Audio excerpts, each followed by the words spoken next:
Awesome. So it looks like we are live. What's up, Action Tribe? AJ here, host and founder of My Seven Chakras, my7chakras.com, the show where we help you calm your mind, relax your nervous system, and experience deep states of bliss. In today's episode, we talk about some really amazing topics, including intermittent fasting, toxins, and heavy metals inside your body, how to get better sleep, and how to look and feel younger. So, if you'd like to support us, and if you like this podcast, and if you'd like more people to get to know about this, then make sure that you hit the subscribe button so that it does something to the algorithm and more people become aware of this very important episode that is going to start right now. Right. And really quickly before we start, because I love our listeners so much, I'm going to read out a quick iTunes review by Dragon Bell 11, who writes, easily my favorite podcast, and I produce my own. Ha.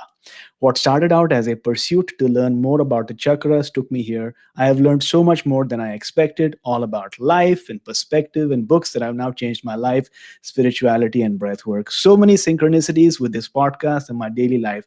Thank you, AJ, for all the work that you do to connect your audience with wise teachers. And I love when AJ says, thank you for sharing. And the wise teacher we have in the midst of us today, who I'm going to introduce in a bit, who is Dr. Mindy Pelz. Now, Dr. Mindy Pelz is empowering people all over the world to believe in their body's own healing abilities through fasting, diet variation, removing chemicals from the body, and so much more. And she's a recognized leader in the alternative health world and is a founder of Family Life Wellness, a local clinic that is made to speed up healing and maximize performance. She's also the founder of the Reset Academy, a private group where she and her team help people implement the principles of fasting and keto and diet variation into their daily lives. She is the host of one of the leading science podcasts, the Resetter podcast, and author of three best selling books: The Menopause Reset, The Reset Factor, and The Reset Kitchen. So, Dr. Mindy, thank you so much for appearing on our show today. Oh, thank you, AJ. I'm so excited to be here. And fasting is one of my favorite topics. So I could talk about it all day. So thank you for the opportunity. Absolutely. And I think fasting is one of the most popular topics these days. There are so many misconceptions and myths about dieting, about nutrition. And the more I'm implementing it into my own life, I'm realizing that it's not only convenient, but it's also beneficial in my life. But there are some questions that I'm hoping to explore so that we as a collective, especially our audience, get to know more about this quickly growing path. But first, like I usually start with all of our guests, where were you born and brought up? Oh, that's a great question. Nobody's ever asked me that. No. I was born in Kansas City, Missouri. And the age of 1, I actually moved to Los Angeles. And so I was pretty much raised in Los Angeles. Interesting. And what influence did your parents play in the first 7 years of your life? Well, if we're talking health, right? So I was raised by a health nut mom. And my favorite story about my mom was that she had us reading labels on food before, that was a thing to do. And the minute we could read, we would, if we wanted anything in the grocery store, we had to read the label and tell mom what the label said.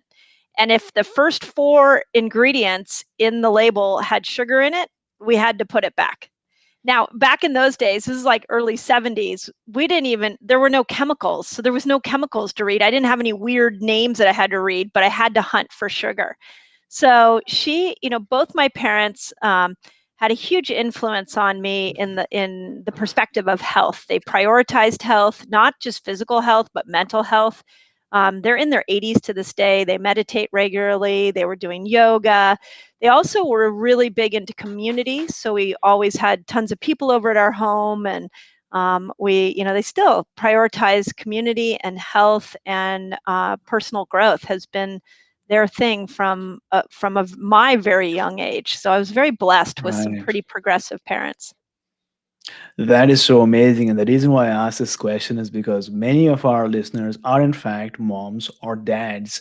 And, you can have podcasts and YouTube channels and books and things like that, which children will go through.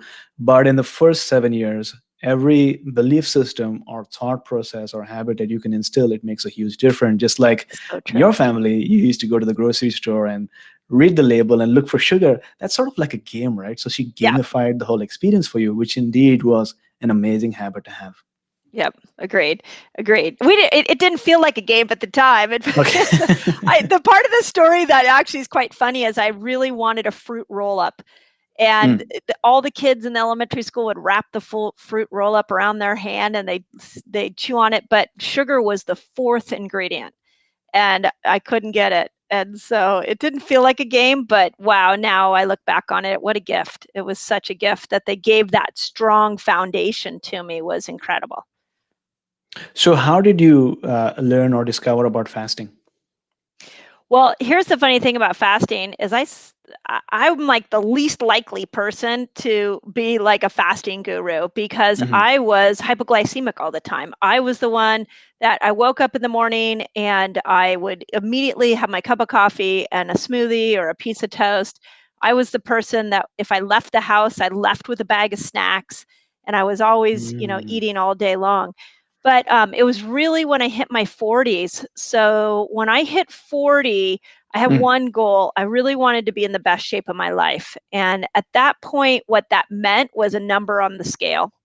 But what I learned is those first couple of years of my 40s that all my old tricks, exercising, eating well, eating all day, like all the things that I thought, taking supplements, all the things that I thought were made me healthy stopped working. And mm, I started to notice that I wasn't sleeping. I had some anxiety and depression. I just started to not feel like myself. I wasn't able to get like that 5 to 10 pounds off my midsection. I just couldn't get it to go away no matter how much exercise that I did. And mm. so about 45, I started seeing the trends in intermittent fasting. And if you're familiar with the research, Dr. Osumi is a Japanese scientist who won the Nobel Prize in medicine and physiology for autophagy.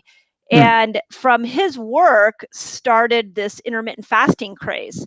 And I watched it from afar for a long period Right. of time. And I actually thought to myself, like, I could do it for a day. Maybe I'll just do Mm, it for a day. mm, And once I'd committed to it, I tried it actually for a week. And within a week, like my three in the afternoon crash went away. I started sleeping better. I started losing weight for no particular reason. And mm. it was like after 1 week, I was hooked.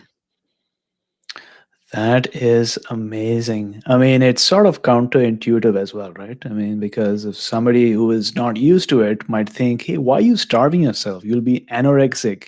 That's not good for Yep. your body. Yep. But you tried it out, you experimented, you wanted to find out whether it would work for you or not, and you noticed a boost in energy. Because I noticed that even when I had started intermittent fasting before that, I used to have snacks all the time, and Yep. especially when I was 233, I would feel really drowsy and tired. But that shifted for you, right? You didn't notice Oh that yeah. that dip. Yeah, like 3 in the afternoon was brutal. I usually would Hmm. take a cup of coffee to just get me to over that hump. Yeah. And, now I look back on it, I was probably eating so much in the front end of my day that I Hmm. was just my blood sugar wasn't stable, so it probably crashed at 3 in the afternoon. But that went away so fast, and Hmm. I would say the other thing that went away is the brain fog, the brain Hmm. clarity that I have from fasting is insane. Yep. And that I wasn't expecting that. I mean, I think I just wanted to test out this new fad. I had no idea how many different symptoms I was experiencing would be helped by just taking my eating window and compressing it. Got it. So Heather says, thanks for restreaming this. Terry says, excited about this episode. Thanks everyone for joining us. And thanks to Dr. Mindy for being so supportive. We had some tech issues before that, but she supported us. And that's why we're able to stream this and do this live. Now, Dr. Mindy, talk to us about what happens normally in a person's life. Somebody who's not doing intermittent fasting, what happens? Why do we experience that crash? And then what changed maybe in your body that shifted that? How did you get the energy at Yeah. 3:30 instead of feeling that crash, feeling tired? Yeah. Well, I think the most important thing for people to realize is that there's two ways we get energy. One is Hmm. from sugar and one is from fat. Now, when Okay. we say sugar, I don't mean like a Snickers bar. I'm not just talking or a piece of chocolate cake.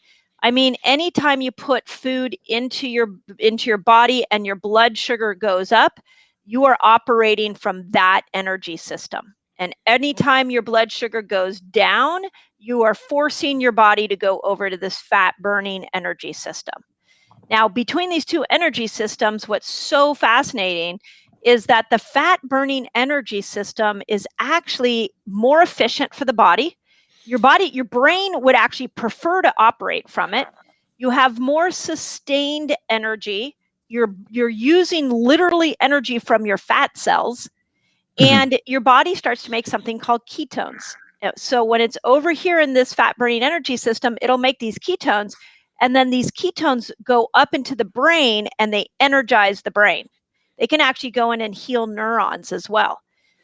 So we need to get. I mean, if there was like a magic wand I could wave over everybody right now, it would be like, let's teach people how to get into this fat burning energy system. And the other interesting thing the fat burning energy system does is it stops viral replication. So if any bacteria, any viruses come into a cell that's operating from the fat burning energy system, it doesn't replicate. So there's a huge immune component to it. But as long as you're eating all day, doesn't matter what you're eating. Let's say you're a vegetarian and you're super healthy and you're eating high quality food, but you're eating it all day, you're still Right. operating from that sugar system. So you've got to get yourself over to this fat burning system if you want that limitless, what I call limitless energy place. Interesting. So basically, you're through a set of practices, you're training your body to derive energy from fat instead of getting energy from the sugar. And like you mentioned, it's more sustainable. The body craves to draw energy from fat because it's more long lasting Yeah, it's more compared to the efficient. sugar. Yep. More efficient, exactly. Yeah. So, what is ketosis? I mean, along the same lines, what is ketosis and how is it related to fasting? Yeah, so ketosis, all that is, that's kind of become like a buzzword, right? And Yeah. all ketosis is you're now, it's a sign that you are now operating from the fat burning energy system. And Mm. it's like a signal. When we see ketones come on, ketones show us that the liver, because that's where that conversion has to happen, that the liver has made the conversion. Hmm. And so a state of ketosis, and I want to point out that it's nutritional ketosis because Hmm. diabetics really worry about ketoacidosis. But this is nutritional ketosis. Low levels of ketosis is a really healthy place to operate from. And the measurement of that is the sign of ketones. But it's Hmm. more than just, I mean, from a feeling standpoint, I'm sure you've had this experience as well, is you just have such great mental clarity. Your Hmm. energy never dips because over here in the sugar burner system, you've got to keep eating to keep the energy up. In the fat burning system, the less you eat, the longer you go, the more ketones you make, and that energy system is like a supercharger to the brain and to the body. It will lower inflammation down, and you're literally burning your own fat. Yeah. So it's you lose weight. Now, a lot of people come to fasting to lose weight, but Yeah. I'm like, hey, this is like that's like buying yourself a big mansion because you loved the front door. Yeah. It's like the whole house has some really cool things in it. Right. So weight loss is just a byproduct, right? You can do it for That's that, right. but there are so many other benefits that you can accrue from this Agreed. that once you learn about it, you'll be like, "That's amazing! I'm losing weight." But look at Yeah. this side. You know how much I'm learning. And speaking about this um, long word, might sound confusing, but it's very beneficial, which is autophagy. What is autophagy, and how is it related to intermittent fasting? What's happening inside our body that's so good for us? What's so funny about the word autophagy is on my YouTube channel, video that went viral that took Right. my is it was a video on autophagy, and I like, Yeah. who would have thought that the layperson wanted to know about autophagy? But it is Yeah. it is really cool concept. So here's what autophagy is. What we have learned in the last, let's see, probably last 6 or 7 years is Hmm. that through science, is that when our blood sugar goes down for a significant period of time, they say it's about 17 hours. So at about the 17-hour mark, it Hmm. creates a signal to the cells to start to become more efficient. Hmm. So, and by efficient, I mean that the cell senses that it's not getting any glucose coming into it. And so it creates this reaction where it turns within the cell and it says, okay, we better eat the bacteria in here. We better eat the viruses, the pathogens. We're going to have to clean this up.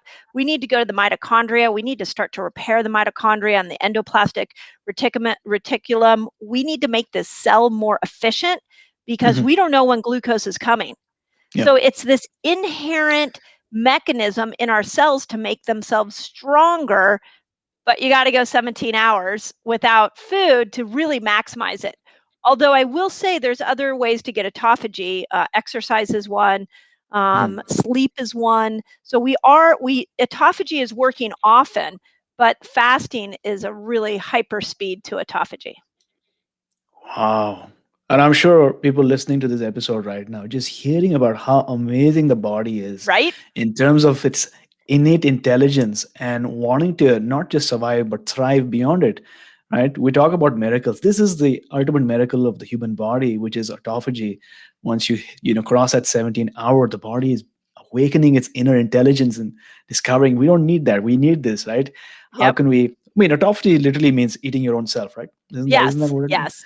Yeah. Self-eating. But and it or a lot of people think of it as self-detox. The other thing it does when you stimulate autophagy is the Hmm. best way to look at it is you're turning this intelligence on inside the cell that Right. knows what that cell needs better than you do. And so sometimes what that intelligence decides is, hey, this cell is a cancer cell, or this cell is going to become a cancer cell. So I better kill it. So it creates Yeah. something called apoptosis, where instead of cleaning it up, it kills it. Well, Mm. this is awesome because if I have a cancer cell inside of me, I don't want it to replicate. I want Mm. an intelligence to come in and kill it before it turns into more cancer cells. So there's really like Right. two sides to it. It makes the cell efficient, it Yeah. detoxes those pathogens, and then sometimes it decides to kill it so that it can get rid of the ones that are going to turn into something really harmful for you. Yeah, and something came to my mind right now is sometimes we think about the fact that we are this one individual, we're this human being, but Mm, what we don't realize is that we're actually a country, a nation of cells. I love that. I And love if that's each exactly cell right. is thinking on its own, then Yeah. it's efficient. That's okay. Yeah. That's I wonderful. love that. That's a great analogy. So, Dr. Mindy, taking a few steps back, why do humans crave to have things that are sweet or salty or crispy, right? We have this innate craving that sometimes, if it goes unchecked, leads to binge eating. We spend three, Mhm. 4 hours watching Netflix and munching all those chips, that oily, nice, crispy chips. What is, from an evolutionary standpoint, why do we crave these foods? Well, so the number one reason, and this is the one that nobody talks enough about, is because of the bacteria in your gut. So you Okay. literally have healthy bacteria, they're not all bad, that will send signals up to the mouth and to the brain and say, hey, this is what I want you to feed me, like chocolate. Hmm. There's some really interesting studies showing that people who crave chocolate have a very specific gut bacteria, and Okay. that gut bacteria lives off of chocolate, so it sends messages up to get you to eat it so it can stay alive. We also know this from anybody who's ever had candida. They'll tell you, oh my gosh, the sweets are so important for me. So, and that's Mm. because there's a fungus in their gut that wants to keep them alive. So you have that part of it. The other Hmm. part is really based around dopamine, which is my favorite neurotransmitter. Yeah. We live in a very dopamine rich world right now. The fact that you and I can connect like this so Yeah. easily, in two different parts of the world, the fact that people can listen in, we don't realize that that actually is creating a dopamine reaction. Those of Mm. us that sit on our couch and we order food and it appears at our front door, that is dopamine. So there Mm. are certain foods that when we eat them, they create dopamine. In fact, they've even shown that, like, let's use a chocolate cake as an example. Let's say you Mhm. love chocolate cake and it's sitting there on the table and you haven't even put it in your mouth. You just the act of going to reach for that chocolate cake is giving you a dopamine spike. Mm. So between the microbiome, between our need for more dopamine, we it those tend to control our cravings a lot more than just mindset. That is so interesting. And maybe people who are listening to this right now can take a moment and pause and think about, what do you have a craving more for? Is it more crunchy stuff? Is it more oily stuff? Or is it some salty or sweet stuff? Because like we're learning right now, it has some connection to the microbiome, to the gut bacteria that is sending signals to your body. Yeah. Okay, so the other question I had, Dr. Mindy, was you talk often about the a toxic reset. So why do we need one? Oh my gosh, this is such a great concept or such a great conversation. So Yeah. here's what if I could get a message out to everybody, I Hmm. would want people to understand that our human body is very primitive. We are Mm. literally living in the same structure and the same design as cave people did. Right. So even though we can put a man on the moon or put, I think we just sent a rover to Mars, like whatever, we have all this incredible technology that has advanced, but the human Hmm. body hasn't. The human body is basically the same. But Hmm. we are living in a modern world that is dramatically changed. We are living in the most toxic time in human history. So Hmm. our poor little body is very ancient and old school, and today's world is causing so much destruction to our cells. We call it the toxic bucket, where people's toxic bucket is just building, building, building, and they don't even know it because we're living in a world that is filled with toxins. You can use like glyphosate, for example. Glyphosate is sprayed on all of our agriculture, our farming. It's now in our atmosphere, so when it rains, it comes down. And Hmm. glyphosate, we know, is a cancer-causing chemical. We know that things like lead. I was listening last night to Erin Brockovich, and she is Hmm. still talking about water. If you followed any of her stuff, and she had a quote that just boom hit me right in my frontal lobe. She said, lead is still extremely prevalent in America right now. We Mm. have lead everywhere. So our environment is more toxic than ever, and all of these self-healing mechanisms that we have are struggling. This is why I love Right. fasting, because you're tapping into that self-healing every day so that you can bring the toxic load down. But it's a different world. Even I'm 51 years old. It's a different world than when I was, 10, when I was reading the ingredients with my mom. We didn't have Hmm. chemicals. There were no Hmm. chemicals to read. There was real food in those. If you walk into your grocery store today and you go into the center aisles and you pick up some cookies, I promise you, three-fourths of those words you won't be able to pronounce. Hmm. So we really have a human crisis or a health crisis because of the toxic load that we're living in. And so, what are some of the different ways? I know you mentioned a few of them, but just for somebody to get an idea and understanding, what are some different ways in which toxins and heavy metals and things that are not good for our body enter our body and affect us? Yeah. So the first way is through the gut. And Okay. there's something called leaky gut. So our guts are really smart. Again, we're so well designed, Hmm. and so we have a like mucosal lining that is protective, that doesn't allow toxins to get into our bloodstream. So that's Okay. our first line of defense if we eat something that has a toxin in it. But back to glyphosate, there are certain foods, pesticides, but specifically glyphosate, that creates this leaky gut situation, and it opens up this protective barrier. So all of a sudden now undigested food particles can get in, toxins can get into our bloodstream, and they will go right up to the brain. Once Hmm. they go up to the brain, they wear away the blood brain barrier. The blood Mm. brain barrier is protecting our brain. So it's just like a parasite that starts to wear away at that barrier. So Hmm. now, when we're breathing in air pollution, or we're breathing in mold or something that is in our environment that's not healthy, it's getting direct access. Or air fresheners, like, there's so many people sensitive to Mm. perfumes right now because they're so toxic, and they're just getting direct access up into your brain. So the first thing that we've got to do is close these barriers off. And then Hmm. the second thing I always tell people is really be sensitive to where you're getting toxins. It's not as simple as, you can't just walk into the grocery store, pick up food, and take it home. You really need to start reading ingredients. Same thing with all the stuff you put on your skin. Like, all of that has now gone to a whole new toxic level that we need to be aware of. Got it. Got it.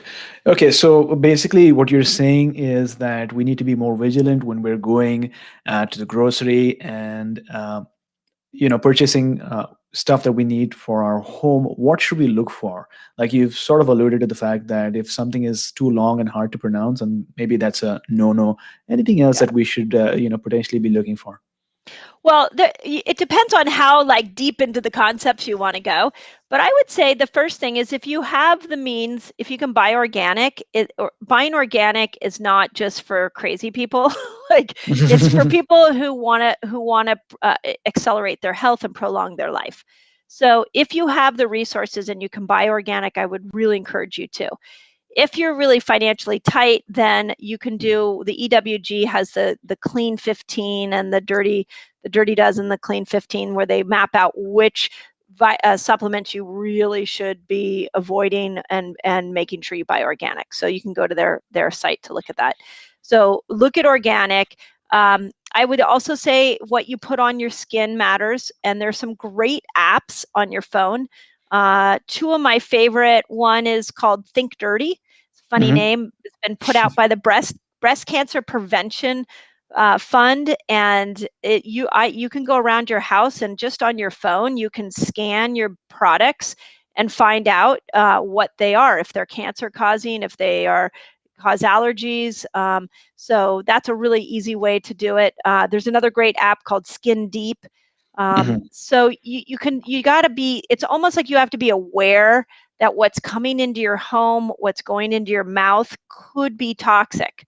So start reading labels, buy organic, buy non-GMO if you can, and then look at your beauty products and your household cleaners, and really look at it through a toxic lens, and understand that just because they put it in the grocery store doesn't mean it's safe. And that is the hardest thing for us to grasp. Awesome. Yeah, I think that's a good first step for people who are on this journey of understanding how toxins are entering their lives, is to download this app. You said Think Dirty, right? Think Dirty is my favorite. Yep. Okay, so download this app and sort of scan the stuff that is lying around in your home, and find out, are these Yep. are these things that are already in your home, are they carcinogenic? Are they bad for your family? And once you Yep. have this informal audit, then you can become more aware. So Yeah. someone says, glad to hear that these apps are there. Sorry. Yeah, you're another going to trick is because it's such a daunting task. So another trick is, when you run out of your favorite lotion or shampoo, or your favorite household cleaner, is ask yourself, okay, how could I get a cleaner version of this, a more organic version of this? And that has been helpful for some people, just to take this big idea of detoxifying and break it down, so that over maybe 6 months to a year, like, one of the things that was the last thing I detoxed in my kitchen, and it just hit me one day.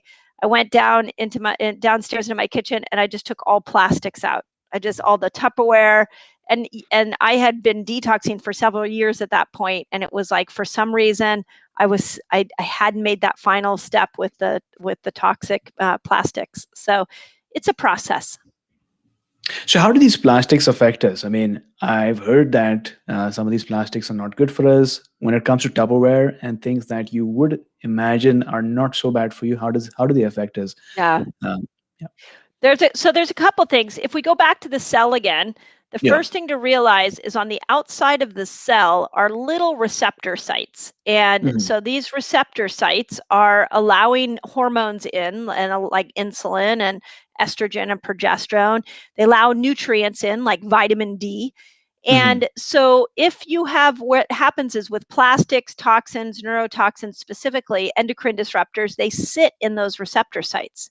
Mm-hmm. So, let's use vitamin D as an example. I think everybody should be really focused on their vitamin D levels right now. Mm-hmm. Well, I could go downstairs and just take a ton of vitamin D, but if my cells are all gooked up with toxins, that vitamin D is not going to get into the cell. And vitamin D is a Mm-hmm. great example because you hear this from people who test their vitamin D and they're not seeing any change. Well, that's Mm-hmm. because there's no opening for the vitamin D to go into. So with plastics, you got to remember that plastics is an interesting one. They're very clear that there's no human on the planet right now who does not have plastic inside of them. It's Mm-hmm. not a matter if you have it, it's a matter of how much you have. And so plastics will go in and they will block those receptor sites. This has become so prevalent that they actually have a category of a name for it now, and they call it obesogens. And Mm-hmm. they're starting to see that insulin resistance, diabetes, obesity has Mm-hmm. a toxic piece to it. Well, gosh, when you start to like break that down, you go, so my plastic water bottle that, Mm-hmm. I leave in my car and it heats up and the plastic goes into it and then I drink the water, that could be making me weight loss resistant. That is a mind-blowing idea, but it's the reality for so many humans. So for somebody who is, I mean, the moment you go down this rabbit hole, you realize that you're living in a pretty dangerous Right. world. Right? You're living in Yeah. a toxic home. All right. Yes. So is there some kind of test that one can take in order to understand how much plastic that I have in my body right Yeah, now? there's a couple environmental tests. Okay. So Vibrant Wellness is our favorite testing place. Hmm. We don't do a lot of environmental tests because we just assume people have it. Yeah. But what we do a lot of tests are heavy metals.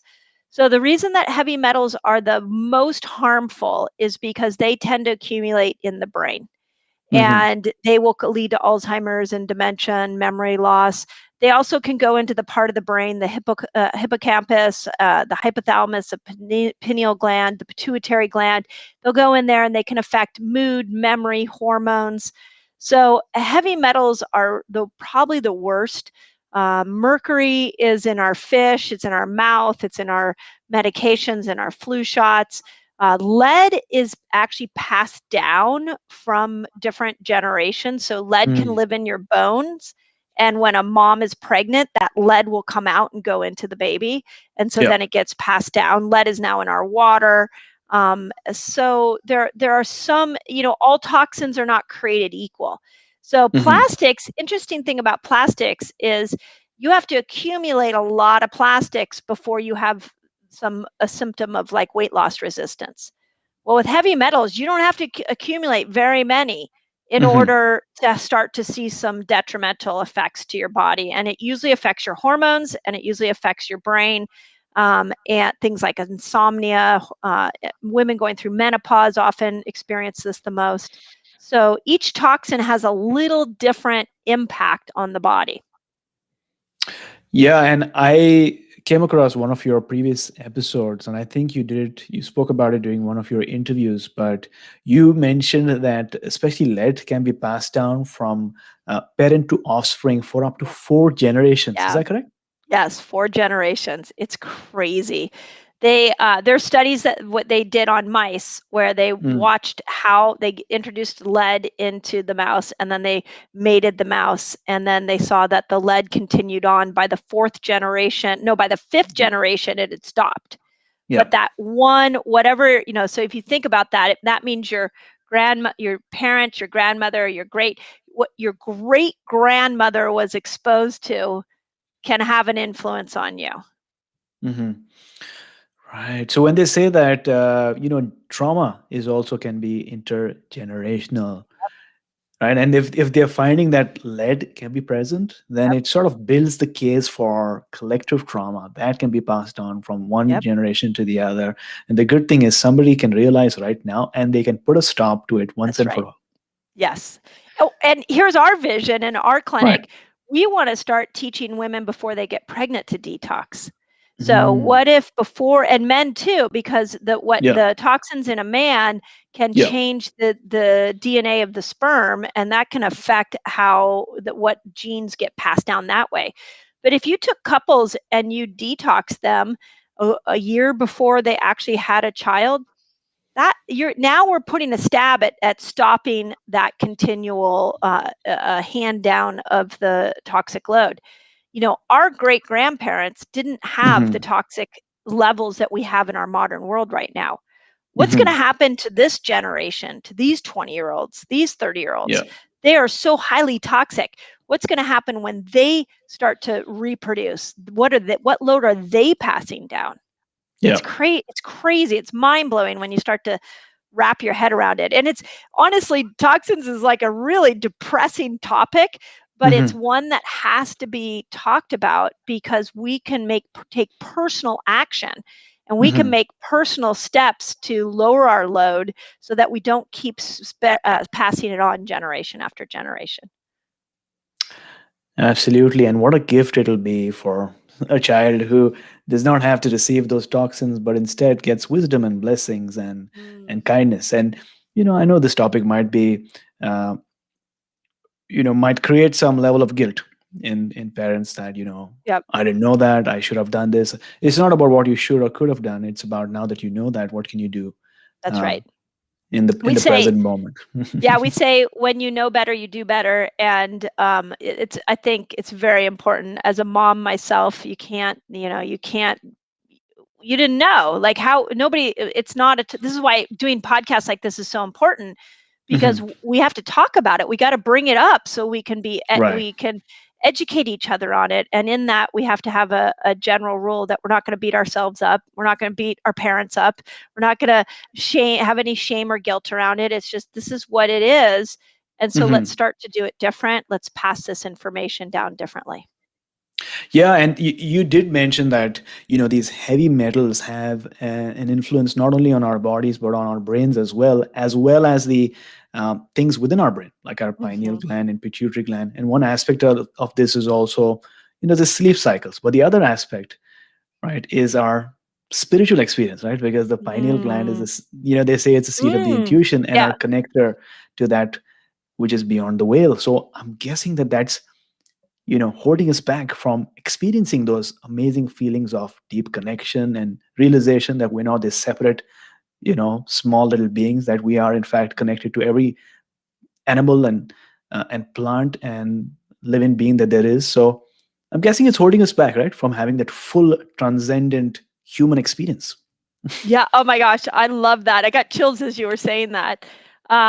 Yes, for sure. I mean, we look at it from a functional medicine Yeah. standpoint that the pineal gland is melatonin, so it will Yep. dramatically affect sleep if you have toxins hanging out in there. But you're right. I mean, from a spiritual standpoint, here's what's really, and we can really go deep on this topic. But when you look at it, go down into the neuron level in the Yep. brain, neurons are like little finger-like projections, and they're Hmm. carrying information. And that information at the end of those little neurons are called dendrites.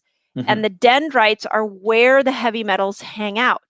Yeah. So when you're getting some information, you're getting a thought, and that thought stops. So Yeah. this is for those people that are like, "Oh, what was I saying?" Or you walk into a room and you're like, "How did that? Why did I go in there? Where did I put my keys?" A lot of times what's happened is that you had a thought, but it wasn't able to hop to another neuron because at the end Mm. of the neurons were metals. So now let's go into the Mm. pineal gland. Okay, well, the seat of consciousness, and you have trillions, just like you have 72 trillion cells in your body, you have Hmm. trillions of neurons in your brain, and Yeah. they're all communicating with each other. And so, Hmm. what these metals end up doing is they slow that communication. So, Right. inspiration, deep thoughts, ability to even go into some of these deeper meditative states, all of that can be hindered by the presence of metals. Firstly, I think I can speak for everyone listening right now. I wish that I had a science teacher like you when I was a kid. I Thank don't know you. where I would have been by now because I would.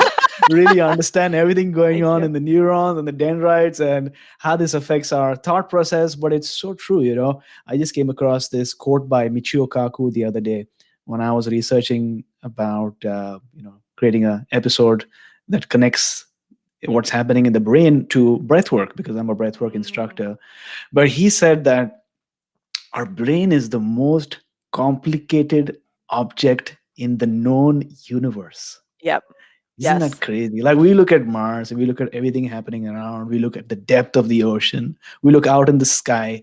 But what's in between our ears, that is, as far as we know and understand, the most complicated instrument or thing in the known universe. And if So these true. heavy metals are not allowing the messages to pass from one neuron to the other, just Yep. imagine what your true potential is as Yep. an individual, as a human being. Yeah, and the piece on that that is so sad is that we Hmm. label the aging brain in acceptable ways. We say, Yeah. "Oh, you're in like menopause, for example. Oh, you're going through menopause. Yeah, you're Yeah. supposed to be a little cranky. You're supposed to be a little depressed." That's not true. Yeah. Oh, you're in your 60s. Yeah, you're losing your memory. Of course, you Yeah. should be losing your memory. Like Exactly. but this is a pliable organism, and it can regenerate. You can like some of the studies I found on fasting Yeah. shows that like a 48-hour fast will reset your dopamine pathways in your brain, and you actually Yeah. will grow new dendrites coming off these neurons that will Hmm. accelerate the flow of dopamine from one neuron to the next from a 48 Hmm. hour fast. I'm Yeah. like, whoa.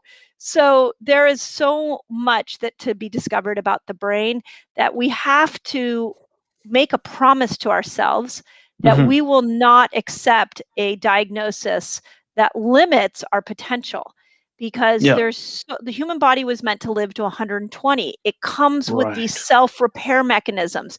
Those mechanisms didn't leave you at 60. You have another 60 Hmm. years that you're built to live for. It's just that you haven't Mm. been taught how your body is. You're living in this crazy modern world. Yeah.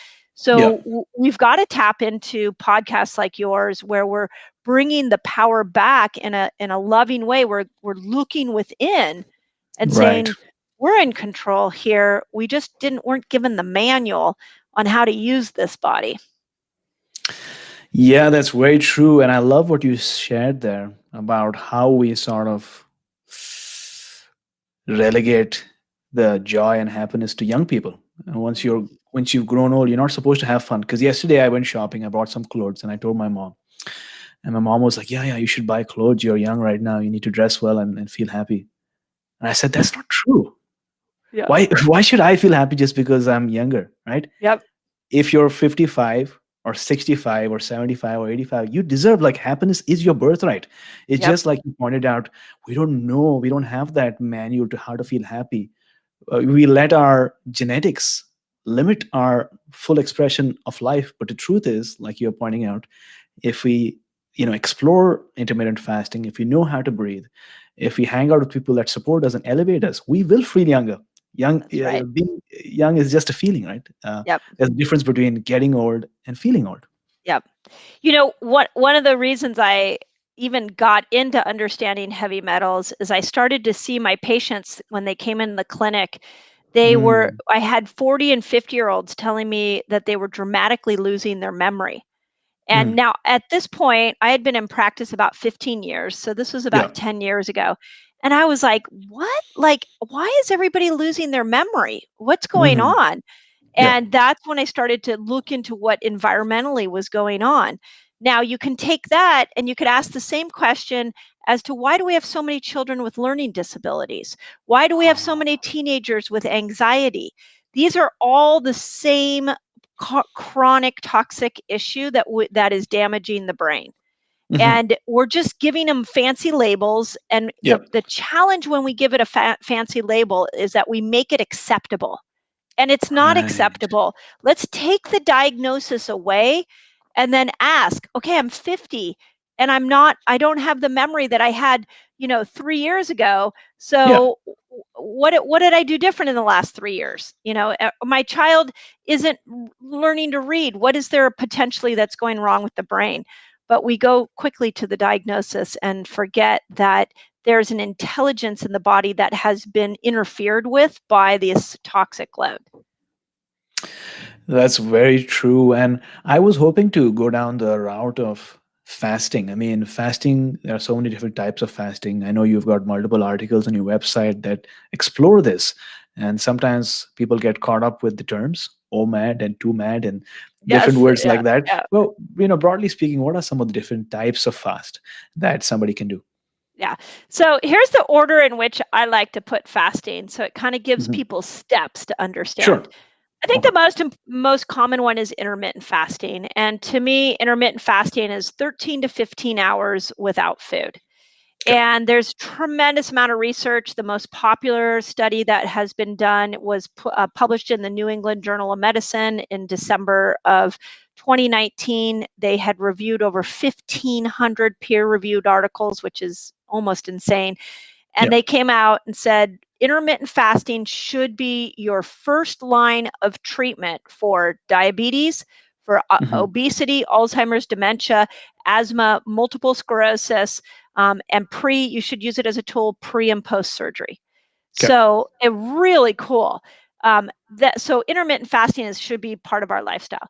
The second layer that we talk about is what I call autophagy fasting, and that shows up around 17 hours. You click. We've already talked about autophagy. This is where that autophagy intelligence kicks in and it starts to repair itself. Yeah. Though 24 hours is what a lot of people call one meal a day or the OMADs. And Right. there's a lot of OMADs out there. In fact, a couple of years ago, they all found my YouTube channel and they were Yeah. like asking me questions, and it was like a cult of OMADs. Yeah. But OMAD is it's just an acronym for one meal a day. Right. And what that is the science behind it is 24 hours without food reboots your intestinal stem cells.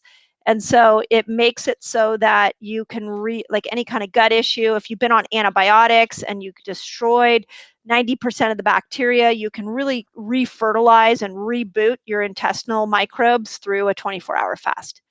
The other ones that get thrown out there are like 18-6. You hear a lot of that. That means, Hmm. or 16-8. People Okay. throw it around different. That just means 18 hours you're fasting and 6 hours you're eating. So those are kind of the biggie terms that I hear. Trying to think if there's anything else that the 72-hour fast became very popular in the cancer world because of Yeah. Dr. Walter Longo. That what they found at 72 hours is you got a massive surge of stem cells, specifically white blood cells, and so your immune system, which was great for cancer patients. That is amazing. So you're telling me that at a certain point, after 72 hours approximately, if you're fasting, then you are essentially allowing your stem cells to proliferate throughout the body. Are these the bone marrow stem cells? Their white blood cells was what he Okay. did them on. There have been Okay. other studies showing bone marrow, yes, and musculoskeletal. So I always use the example. I had an Achilles tendon injury Yeah. that just wasn't healing. It wouldn't go away for anything I threw at it. Yeah. And so I threw a 5-day water fast at it. And Okay. by the fifth day, it was gone, never came back. So what happened is I got 2 days of stem cells. So stem cells kicked in on that third day, and then the stem cells went in and repaired the Achilles tendon. So this is when I say our bodies are intelligent, like Yeah. we don't give them enough credit. We have so many internal mechanisms. And what Yeah. I find fascinating is we've been in the world of nutrition, we've been over here debating food, and we've been Mm. talking about paleo, vegan, keto, carnivore, and we're debating that, and we can Yeah. debate that for decades and decades. Yeah. But guess what? What we need to be talking more about is how are we leaning into fasting, because we are Yeah. meant to go in and out of these two energy states. So we've Right. completely missed the whole conversation around fasting, which is why I love having conversations like this with you. Yeah, so it's like all this while we've been talking about what should I eat, what should I eat, what should I eat. The conversation we should be having about is, hey, here's what you should not eat, and That's how right. long you shouldn't eat for. That's right. Right, Or right, right. or even more important is when should you eat? When Not should eat? when you should eat, and what you should eat should Hmm. be of equal importance. And I'm just thinking because I'm a breathwork instructor, I love breathwork. But there's one technique within pranayama where you do this Nishesh Rechak pranayama, where you're holding your breath, inducing brief intermittent hypoxia. And that also has the effect of Mm, the proliferation yeah, of stem cells. So I'm thinking, what if I do this long fast, right? And then after that, I do a wonderful, long, deep breathwork session, and I'll get, the stem cell benefits from both sides, from the fasting as love well as it. from the breathwork. So it's going to be, I'm going to Yeah, try let that me out. know. Report back. Let me know. Here's what I find about the 3 to 5 day water fast Yeah. is usually about day 4, my mind just goes completely quiet. Like Mm. the amount, and I mean that in a very positive way, the Yeah. amount of thoughts that are coming through my mind at that point are Hmm. probably a third, maybe one fourth of what they are on a day when I'm, eating and fasting together. So there's something so cool. It's the way it feels for me is like my energy goes just completely inward. My thoughts Hmm. slow down and the inspiration you get, the ahas you get, Yeah. unreal. So you try Yeah. that with the intermittent hypoxia and yeah, I can't wait to see what you discover. Yeah, for sure. And also, what came to my mind was fasting has been practiced across various civilizations and traditions for thousands of years, right? Yep. If you Yep. look at maybe Yeah, the every Muslims, religion. yeah, yeah, yeah, yeah, yeah, Yeah, every yeah. religion. So when people get scared about fasting, I'm Yeah. like, well, they were fasting, you know, centuries ago. So, Mm. and every religion has it built into their religious practices. So it's not to be scared; it's to be understood. It's how your body was designed to be. I always Hmm. say that if you go back and you think about your caveman ancestors, they Hmm. came out of the cave and they looked around in the morning. They didn't see a refrigerator. They didn't Yep. see a pantry. So they had to go find their food. Yeah. Now, if fasting killed you, Yeah. as a human species, we would not be alive now because they wouldn't have No. had enough energy to go find that food and be Hmm. able to reproduce and keep the human species going. So instead, what happened is they were operating from this fat burning energy system. So they got Hmm. ketones, and Yeah. ketones made them stronger, smarter, faster, more energized so that they could go and get food. And then Hmm. when they could make that kill, they could bring the kill back, they bring the food back, and they were meant Yeah. to feast. Well, that's how we're Mm. still meant to be. The only problem is we wake up in the morning and the refrigerator's right there, and Yeah. so we get sucked into what's the quality of food, what's in the refrigerator, and we forget that this whole other system is still there. It's never left us. Yeah. And I think what is happening is we are remembering, who we truly are. Like you said, our body hasn't evolved that much. We are still, in a way, cave men and cave women. And our ancestors used to go out in the open, have like a cold dip in the ocean, Mm, spend days in the dark cave, just contemplating or finding out who they truly were. Or maybe, looking underneath the rock and finding a mushroom and wondering what that mushroom is and eating it and going for days without food. And so yep, we are meant to live this feast and famine lifestyle, and not opening the fridge and having all these different sweets and savories to spend the morning yep. munching down on. So that's It interesting. Yeah, when you start to like go into the nuances of this, you go, "Oh my God, no wonder we have chronic disease. No wonder we have so Mm. many immune compromised people. We have not been living in accordance with how the human body was designed." Mhm. And all of our modern conveniences have been incredible, don't get me wrong, Right. but they have taken us back from the essence of how our human body wants to be treated. And what I love about fasting is you can hear that and then but you don't it can still be scary. But if I take food out of the equation, if I take food away from somebody, they're Yeah. forced to have to trust themselves and they're forced to have to Mm. look within because there's no other place to look. And all the limiting beliefs will come up and all, and the brain will start to go crazy. But the more you do it, the more you tap in to this intelligence inside your body, and you go, whoa, like i I didn't know how powerful I was. Now you can hear me say this on a podcast, but once you experience it, you'll never go back to eating 6 meals a day again. Yeah, that's interesting because there's a phase, right, when you're first getting into fasting, where your body is not used to having or creating this energy from the fat, where there's this phase where there's a lot of temptation, there's a lot of internal dialogue, there's a lot of hesitation that's going on. Should I have done this or not? Talk to us about that phase where a person might go through. Good. They've decided to fast, and now it's like this phase where you're close to the milestone, you're close to the finish line, but you're like having second thoughts, and a lot of stuff is going on inside. What's happening Yeah. inside?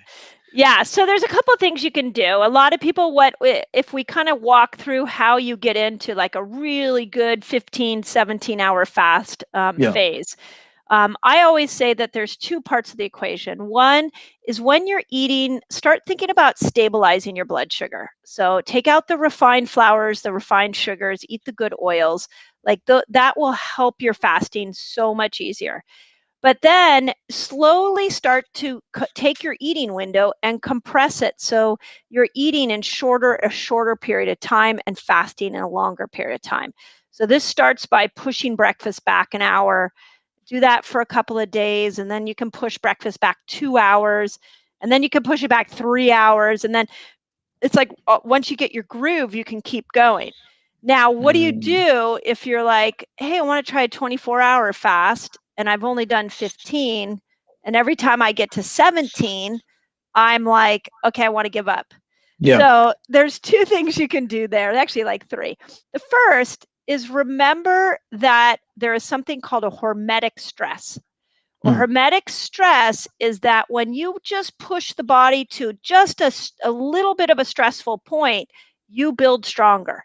So mm, if the brain is saying, oh my God, I'm going to die, I'm going to pass out, this is horrible, actually in that moment, your cells are becoming stronger. So mm. repattern what the brain is saying. I typically, when I hit like a point where I'm trying to decide, am I going to eat lunch? Am I not going to eat lunch? I'm kind of hungry. Do I have time to eat lunch?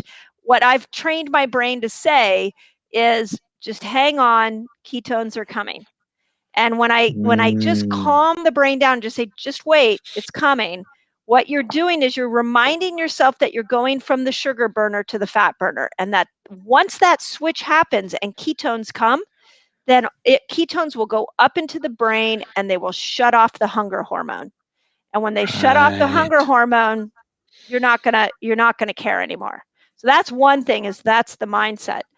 The second thing I would say is I love measuring. So get a little blood reader, measure your blood, measure ketones so that you can know for sure you're not dying, right? Like if you Yeah. can look and you can go, oh, my ketones are only at 0.5 right now, I'm probably going to be okay. So knowing your numbers is really important. And then the last wonderful hack that we use a lot is just if you are really like, let's say you want to go 24 hours, you're 15 hours in, you don't know if you can make it, try a scoop of fat, try some ghee, try some Mm, MCT oil, because fat will kill the hunger hormone. It won't take you out of the ketogenic burning energy burning system. And it can be that thing that will just bring you to the finish line with your fast. that is interesting. So maybe in the morning, like I have a coffee with some butter or maybe with some ghee, Yep, because that's going to really allow you to go down that finish line, have your first meal maybe at 1 or 1:30. that's right.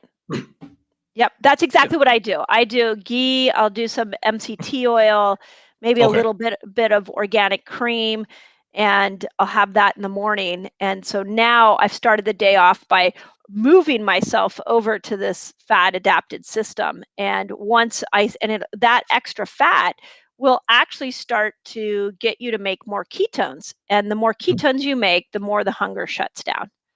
So it is a good little tool. Some people even will do it another cup of coffee at noon. right. Yeah, I'm not I or tea, you could do tea if you I just don't like that much caffeine. that's true. And I think you should have a t-shirt maybe. Keep calm and keep fasting. There we go. like one of those I keep like calm and it. keep fasting.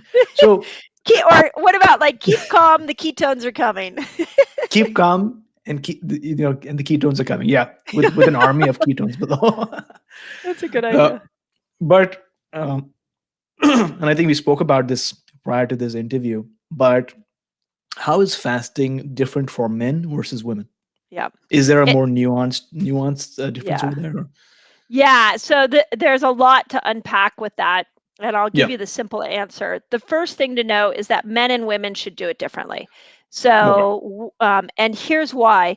There is one time of a woman's monthly cycle where she is more susceptible to stress, especially hormetic stress, and you don't want to lean into that extra stress. So we'll talk about that in a moment.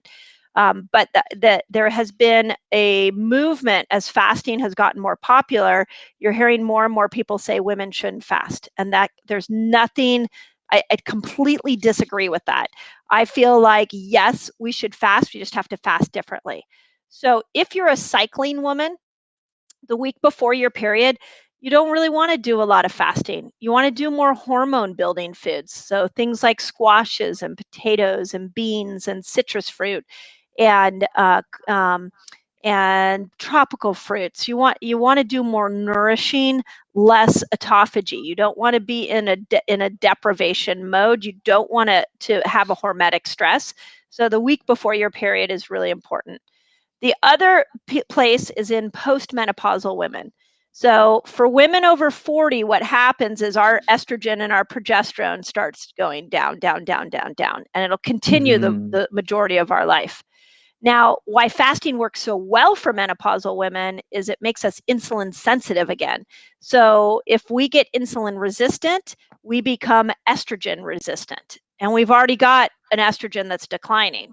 So Hmm. it brings back that sensitivity, but then how do you handle the progesterone? And that's why a postmenopausal woman should throw in once a week, sometimes twice a week, step out of fasting, throw in some hormone building days, and don't lean into that hormetic stress. So there's and I this is kind of how like so much of my YouTube channel is now based off of that. For menopausal women, I wrote a whole book. It's called The Menopause Reset, on the 5 things that women should do. And then I have another book at the editor right now that is a fasting manual for women. So there's a lot of nuance that women need to pay attention to, but the little tricks I just told you are the basic ones. There you go, Action Tribe. And we'll definitely have Dr. Mindy's book as well so that you can all grab her book because I think 85% of the listeners of my show are women. And so Mm. this information is really going to benefit them. And Heather says, I definitely enjoy tea while fasting. And Oh yeah. somebody says, is coconut oil okay? Yeah. So let's go to the tea. The tea is great. Sure. Make sure it's organic. I think that's always just minimizing the pesticides. And while fasting, sometimes it's just a mind game, right? You just want to hold on to something.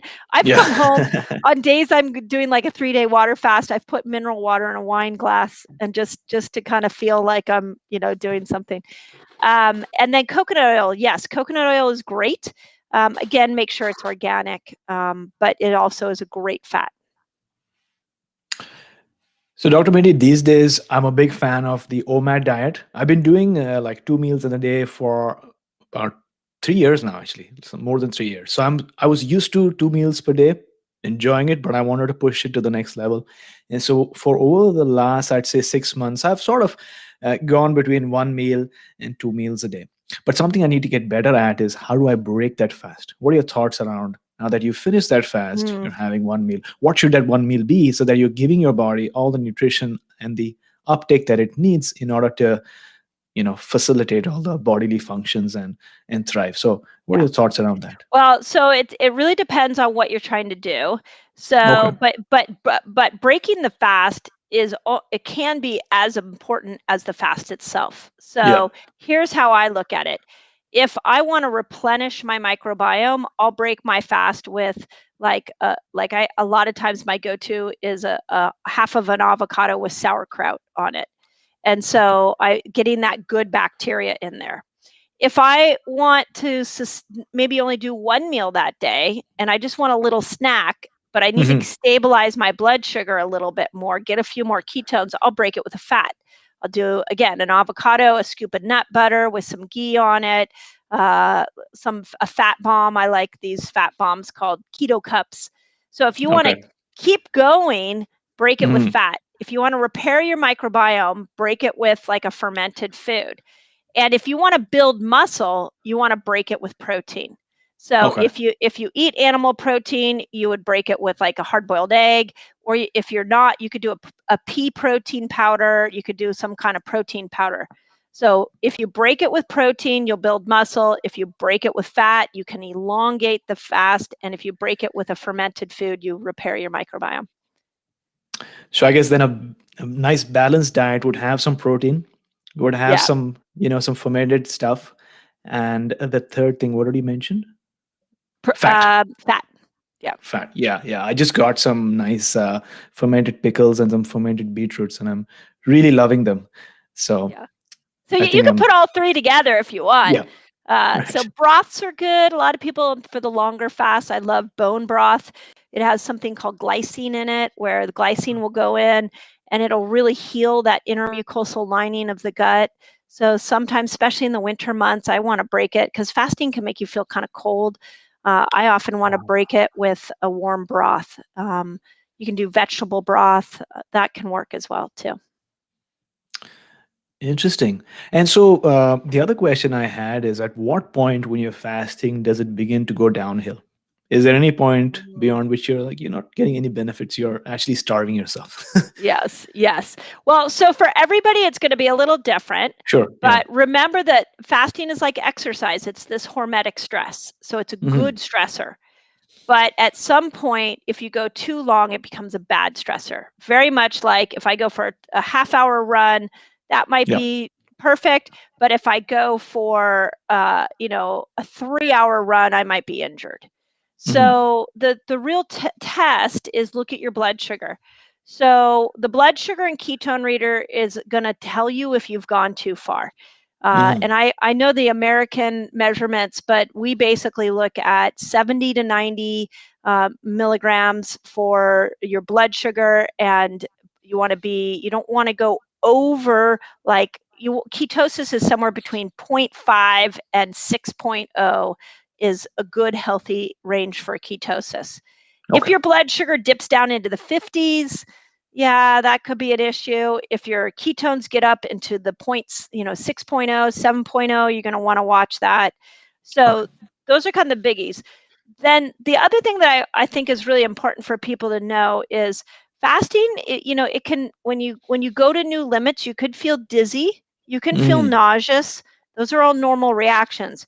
But if you feel incredibly lethargic, like you can't pick your limbs up, I think that's a sign to break the fast as well, because your mitochondria are not making ATP. They're not helping you. Mm. So we got that there's a point at which fasting can go south, which is why we Hmm. have everybody measure. And what kind of device, or is there a recommendation that you have that I can get and then start measuring? Because I'm not doing that yet. Oh, All you'll this love while it. it was all Oh, intuitively based, right? Based on what yeah. I'm feeling. But I'd love to get my hands on the numbers. So what device is that? Yeah, okay, so there's 2 of them. Our Okay. favorite is called a Keto Mojo. You can find it on my website if you just Okay. go to Dr. Mindy Pelz, go to my store and you'll see Keto Mojo in there. The Okay. other one that you might love is called a continuous glucose monitor. So it won't tell you ketones, but it actually Hmm. goes on the back of your arm. You Okay. wear it for about 2 weeks. You just kind of, Hmm. it sort of inserts on the back of your arm. It doesn't hurt when it goes on. And then they have an app on your phone that will tell you what your blood sugar is continually. So you can see Oh. what food does, you can see what fasting does. I always love to see what's going on at like 2, 3 o'clock in the morning because the liver likes to dump sugar at that point. So I can go and Hmm. track what my blood sugar did at 2 in the morning. So it's a pretty cool little tool. Awesome. So you not only get information in the real time, but it's also going to measure your blood sugar throughout the day. And you can see what's at Yeah, 2 a.m., that's afternoon, right. evening. Okay. Yeah. And that's on our website too. It's called NutriSense is the company that we recommend. Wonderful. So, Dr. Mindy, you've shared so much information so far. I think I'll have to listen to this episode once again to really digest everything that you've shared and, explore some more. Go on Google and find out some more and watch some of your more videos that you have uploaded and shared. But I want to talk about youth now. And I don't mean getting younger, but feeling younger based on Mm, what you've shared so far. And in terms of, some next steps, what can somebody do at home that can potentially allow them to live longer, but also feel younger? yeah. What can they Well, do? intermittent fasting is the absolute first start. And Okay. for everything that we just talked about, what we know about intermittent fasting is it brings inflammation down. So, inflammation in the joints, inflammation in the brain, that's going to make you feel old. You're going to move slow, you're going to ache, you're going to have aches and pains. So, the number one thing before any food, any supplement, anything, I would say intermittent fast. The second thing I would say is that when you're fasting, you're creating ketones. So have fun with this and get the ketone measure, and the more ketones will go up into the brain and start to repair the neurons in the brain. So you can actually bring back memory that way. The third thing, and this is one when we talk about nutrition, we Yep. talk so much about, again, vegan, carnivore, sugar, no sugar, but really the number one most important macronutrient that we need to mind is our fat. So Hmm. bad fats will age you, bad fats will create chronic disease, and good fats will heal you. So I can put on your plate a tablespoon of margarine, and that will age you quickly. Or I can put on your plate a tablespoon of grass-fed butter, and that will actually slow down aging. They're both butter, but they're two separate toxic. One's toxic, one's nourishing. So I think the oils are the most important thing to manage. So there you go, Action Tribe. I hope you have some insights and next steps for you. This was such an amazing discussion because I'm personally really interested and I love intermittent fasting. Sometimes when you try out a new practice and you adapt it, you sort of forget about where you were because your new normal So is that you true. just assume this is what you are. But I still remember, especially during our conversation, I remember that like 5 years back, 6 years back, I used to get these sniffles all the time. I used to have cold all the time. And people used to ask me, "You always have a cold?" And I used to say the standard phrase, "I have a perennial cold." I still remember that because it was not like a cold, but I used to have these sniffles. And these days I don't have it. And Mm. I can say for sure that at least part of it is due to the fact that I skip my breakfast. And a lot of times these days, I'm just having one large meal per day. So this is a topic that I'm really, really excited about. And thanks a lot for sharing all these different points. I can vouch for our listeners that they also learned a lot. Awesome. Well, thank you for having me. I think, again, I want to give people the belief back in their body, and fasting is the best way to do that. So, again, I loved this conversation, and I hope your listeners got a lot out of it. So, thank you for having me. So there you go, Action Tribe. I hope you enjoyed our session so far. We're learning today that fasting can unlock many opportunities for you in life, but just like any other health approach, there's no one size fits all to fasting. There are different types of fasting, different styles of fasting. You need to consider your age, your gender, medical history, and where you are in life. But the good thing is that by asking the right questions, like Dr. Mindy said, you need to ask the right questions, you can find something that works for you. At the end of the day, it's not about what you put in, but it's also about what you don't put in or when you put it in. So the timing is also is so important because as Benjamin Franklin once put, the best of all medicines are resting and fasting. Mm. And with that being said, it is now time for our wisdom round, 4 questions, so that our listeners can take note and take action. So, Dr. Mindy, what is the best piece of advice that you have received? Ever in my life. Yeah. Uh, oh, wow. You know what? Here's what I'm going to say. Fail forward. There's no such thing as failure as long as every time you fail, you learn something from it and you move forward. Don't let it be a block. Somewhere along the line, somebody taught me that, and I now look at failure completely different. I look at it as an opportunity to continue to propel me forward. Fail forward. And if you could turn back time, spend 1 hour with someone who's living or dead, who would it be? Oh, these are deep. The first person that came to my mind was my grandma. And she was just a great listener, and she was one of those people that spoke affirmations in my ear as a young child, and just poured into me confidence and love, and that you don't really realize how impactful that is until you become an adult. Mm. And here I am at 51, still hearing the self-talk that she poured into me. And yeah, that was pretty powerful. I'd love to bring her back and thank her for that. Yeah, grandmothers make such a difference, not only through their talk, but also in their beingness Yep. and the energy that they exude. What is that one thing you do in the morning, or maybe in the evening before you go to sleep, that has improved the quality of your life? Oh, you know what I do before I go to sleep? I really recommend that everybody do this.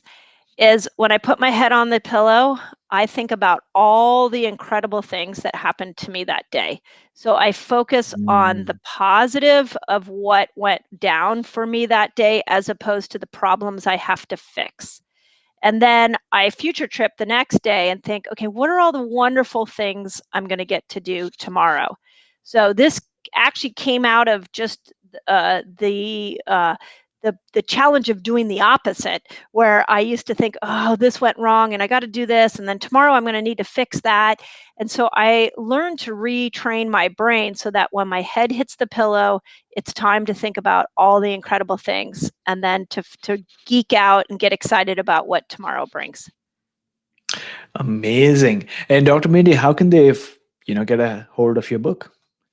Yeah, you can find my book. Go to my website, Dr. Mindy Pelz, and we have a link there. They're in a Mhm. lot of different bookstores. You can find it on Amazon. My website is really the hub for everywhere you want to find my information.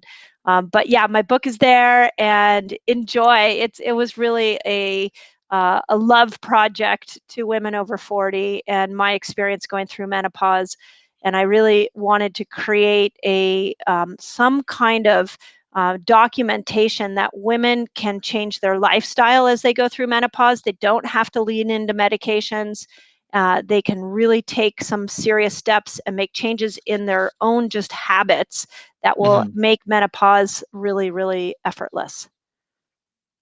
And do you have it on Audible as well at the Ah, moment? that's so funny you say that. Yes, it's coming on Audible. We just talked to the publisher today about the timing for Audible. So yes, we're trying. That's on my shoulders, right? So I'm hoping to Yeah. have it out by April 6th when the book comes out. But if I don't get it by April 6th, it'll be soon after that. So sit tight. It's coming out on Audible. Okay, so basically, the idea is that all of our listeners get one Audible book credit for free. And there's a good chance that when this episode is launched, then your book is already ready. So, Action Tribe, in order to get Dr. Mindy's book for free, save your credit, but go to my7chakras.com/free book and search for Dr. Mindy. Put it on the wait list, right? But when the book is ready, get your free book, my7chakras.com/free book, and learn everything that Dr. Mindy has taken the time to share with you in order to not just to fast, but how to do it specifically for women and how to really experience the joy that life is giving you. So, Dr. Mindy, thank you so much for coming on our show today. What is that one thing that you're grateful for? And is there anything else that you'd like to share? Oh my gosh. Do I have to say one thing? Um, you know what? I would say I'm grateful. This is going to sound a little strange, but I'm actually grateful for the pandemic and what has happened around 2020, because it's given us an opportunity to pause, and it's Mm. given us an opportunity to look at health differently. I've been in the health business or in the industry for 25 years. I've never seen the world more focused on their health than now. So my dream is really that we look at what has been dished out to us over the last year, and we use it as an opportunity to go within and make ourselves healthier. We don't stop giving our health away to an outside source. It's all within us. And I hope people really gather that, because the pandemic has offered that as a gift to us, and I hope that people receive it. So, and yeah, just don't ever give up on yourself. And if this is the first time you're hearing how miraculous your body is, keep learning, because you were really born in a miracle, and that's what the message I want to get to everybody. Awesome.